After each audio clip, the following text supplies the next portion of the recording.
બોલો, એક પરિવારજનનું મોત થઈ ગયું છે તો પરિવાર મૃતદેહના બદલે આત્મા લેવા પહોંચ્યો। એઆઈના આધુનિક યુગમાં જ્યાં દુનિયા ચંદ્ર પર પહોંચી રહી છે, ત્યાં આપણા દાહોદ જિલ્લામાંથી અંધશ્રદ્ધાનું એક એવું જીવંત ઉદાહરણ સામે આવ્યું છે જેણે સૌને સ્તબ્ધ કરી દીધા છે।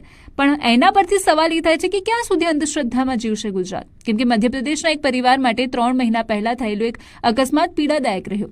અકસ્માતમાં ગંભીર ઇજાગ્રસ્ત થયેલા વ્યક્તિનું મૃત્યુ થયું હતું, પરંતુ પરિવારે મૃતદેહ સ્વીકારવાના બદલે આત્મા લેવા દાહોદની ખાનગી હોસ્પિટલમાં પહોંચ્યો। આ સ્વજનો એક તાંત્રિક એટલે કે ભુવાને સાથે લઈને હોસ્પિટલ પહોંચ્યા હતા। ભુવાએ હોસ્પિટલમાં જ પૂજા વિધિ શરૂ કરી અને પછી સફેદ કપડામાં લપેટાયેલો ભુવા ધૂણતા ધૂણતા મૃતકનો આત્મા લઈને હોસ્પિટલમાંથી બહાર નીકળ્યો। આ દ્રશ્યો જોઈને પ્રશાસન પર ગંભીર સવાલો ઊભા થાય છે। ગુજરાતમાં અંધશ્રદ્ધા વિરોધી કાયદો હોવા છતાં પણ આ ધૂતારાઓની દુકાન ક્યારે બંધ થશે? લોકો ભુવાઓની જાળમાં ક્યાં સુધી ભોળવાતા રહેશે?